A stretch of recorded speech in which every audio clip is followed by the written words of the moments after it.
Okay, welcome back to another video. In this video, I'm going to be reviewing the Sony HT-AX7, which is this theatre system, effectively, I have in front of me here. This retails for £500 from the Sony website at the moment, $499, same thing. So quite a steep amount for something that really isn't very big. This weighs, well, the front speaker weighs 1.4 kilos. With the two rear speakers on it, it weighs 2 kilos. It has around 30 hours of battery life altogether. The main unit takes 4 hours to charge, and the two other units together take 4.5 hours to charge. It has a 45 watt output from the front and 3 watt from the back. So it is a really interesting design, these speakers. I was really excited to get my hands on these. I saw them like available for pre-order months ago, and I've had them on pre-order for a long time. They are, yeah, obviously Sony, and pretty much one of a kind as far as I'm aware anyway, like that can kind of play as one unit and then take off and play as another. So you've got a left and right speaker which can come off and play separate to the main unit. You'll see it turns on an option here called sound field, which like tries to create kind of like scans the room and creates an atmosphere. You know, these don't play just the same audio that's on this. They try and create a sound field. There's an app for this as well, which I'll show you over here briefly. So you can activate or deactivate sound field. There's night mode, voice mode, things like that. You can mute it and change the volume. You can also change the volume level of the rear speakers. I've got them on max because, well, as I'll talk about later, I think they're already quiet enough. And the bass level 0 just means like standard. You can put it down or up, but 0 is just how it comes, so that's how we're leaving it. And then there's some other like system settings, software settings, and there's a tutorial as well. It kind of shows you how to place the speakers and how to use them and how to use the settings. It's relatively straightforward, but you basically want to have them in this kind of shape. So when this changes to the next speaker, you've got like the main unit in front of you and then the two little ones kind of like to the left and right, obviously behind you. And they can create like a sound field effect, which is mainly for movies realistically, or like live music, or you can use them, you can turn that off and it'll basically just give you like ambient sound for music or videos, just like YouTube videos or something a bit more chill. So it's a really cool design, and it's a really nice, it's a very unique platform. I'm not entirely sure how well it really comes across, unfortunately. I just think the two rear speakers are way too quiet.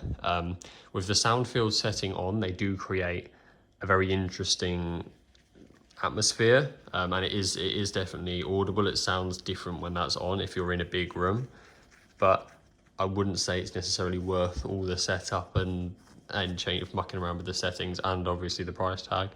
I'm going to do my best to do like a sound test on this, although it's obviously not going to be overly easy because I'm not using a 360-degree binaural mic. I'm just using an iPhone, so it's not really going to come across amazing. I'll try and play. So if I play, this is obviously everything by Diamond Eyes here for a minute. If we turn it down a bit. As it stands at the moment, it's playing as one whole unit, with just the standard bass settings and standard completely out of the box settings. Just as it is, it sounds quite good. The sound quality, being Sony, is obviously quite high quality, and it's got nice highs and lows to it. The bass is okay as well for the size. And then when you take the speakers off, I don't know if you can hear it on the camera, but it immediately changes the kind of the sound profile that's coming off this. So if I move this one away, hopefully you can kind of hear the different sound that's coming off this.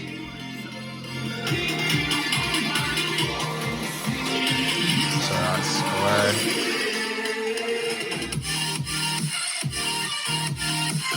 So like, it's not playing the exact same as the main unit is playing. If I take it further away, it might be a bit more useful, but it's playing, like obviously Sony's spatial audio thing is kind of working out what's going to sound best. It almost sounds like an echo or kind of like a dulled down version, and it tends to focus on like the higher sounds. So if you were playing like a live video, it would play like the applause through the left and right rear speakers, and the rest of the soundtrack would come through the main speaker. Obviously I can't play too much of that in these videos due to copyright and all of the above, but it probably works better as a soundbar for a TV rather than for like Spotify music listening, because Spotify just isn't designed to have surround sound speakers set up to it. It just doesn't really work that well, and the system has trouble kind of choosing which sounds to come through the front and back, and it does kind of just end up sounding like you've got a washed out version of the song playing from behind you, to my ears anyway. Obviously it would sound much better if you were using it for a TV with like live music, but even then you've got to make sure that these rear speakers are constantly charged and they're being put back on the unit so that they can charge and stuff like that. So it is, I would say, relatively high maintenance for not a whole lot of gain, realistically. Yeah, which is unfortunate.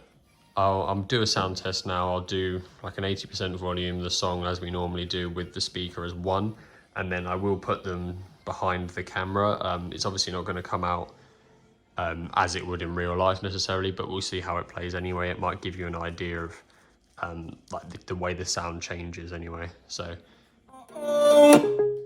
I feel the rain crashing down all around this empty town. I'm searching for the lost and found, but you don't care, you're unaware. Keep moving like the scars aren't even there. It's in the air like a blazing flare. Just stare, 'cause the flames will burn us. I thought you were the one for me, that's why I gave you everything. Held you close by the stormy seas. Oh, you meant the world to me. I used to kiss your head when you cried for me. Hold your hand while the pain was over. Keep you warm by the roaring sea. You meant the world to me.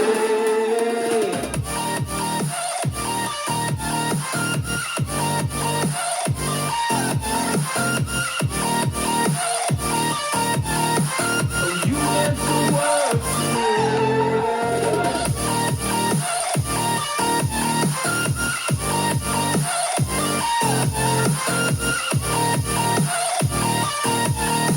Oh, you meant the world to me. My darling dear, you're never here. When I'm in pain, you hide and disappear. I'm going to do it with the speakers to the left and right behind the camera. I'm on my own, broken and alone. I feel the rain crashing down all around this empty town. I'm searching for the lost and found, but you don't care, you're unaware. Keep moving like the scars aren't even there. It's in the air like a blazing flare. Just stare, 'cause the flames will burn us. I thought you were the one for me, that's why I gave you everything. Held you close by the stormy seas. Oh, you meant the world to me. You kiss your head when you cried for me. Hold your hand while the pain was over. Keep you warm by the roaring sea. You meant the world to me.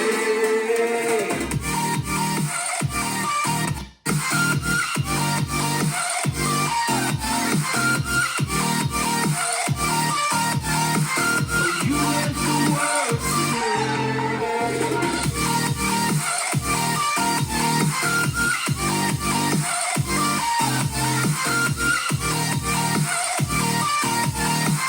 You meant the world to me.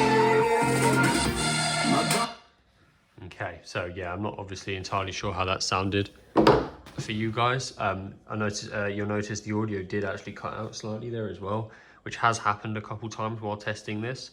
Obviously, I think because the two rear speakers have to be kept so perfectly in sync, and being wireless, if there's any interruption, they kind of have to do that to sync them all back up, which has happened 2 or 3 times maybe, which isn't brilliant. But yeah, I guess it's just kind of like the side effects of having a unit like this. I hope it did come across on the camera a little bit. The sound definitely does have a bit more depth, and it's more room filling when you use the rear speakers. But for £500, and considering, you know, the effort you kind of have to put in between, you know, by putting the like at the moment I've got 2 stools set up behind the camera here to get them the perfect distance from the speaker and stuff like that. You know, the 1 meter away that the app says. So it's really difficult to kind of get it perfect, especially if you don't have the right space in the room you're using. And for all of that effort, and then for having to charge the things and all of that, for 500 quid, you can get, I hate to say it, but you can get a much better speaker for that money. So I couldn't personally recommend it. I like the idea and the concept behind it, and I like how fluidly it works with just putting the speakers on and taking them off, and how quickly it adjusts and how quickly it changes the sound field.